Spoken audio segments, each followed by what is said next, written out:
Ready. কি রে সোহাগ, অনেকদিন পর বাসায় আসলি, কেমন আছস? আছি কোনো রকম। তুই কেমন আছিস বন্ধু? আছি, ভালো আছি। তোর বাড়ির সবাই কেমন আছে? আলহামদুলিল্লাহ, সবাই ভালো আছে।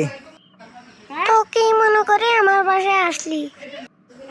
শুনলাম নাকি তুই টিকটক করস বন্ধু। এটা অনেক খারাপ, এটা ছেড়ে দে, ভালো নয় এটা। আচ্ছা ঠিক আছে, এটা ছেড়ে দিব। টিকটক যারা করে সবাই প্রতিবন্ধী, ছেড়ে দে এটা। সেটাও সত্যি কথা। আচ্ছা ছেড়ে দিব।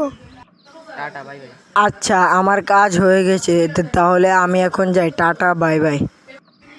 বন্ধুরা, টিকটক করা ছেড়ে দিন। যারা টিকটক করে তারা হলো প্রতিবন্ধী। আমি ছেড়ে দিব।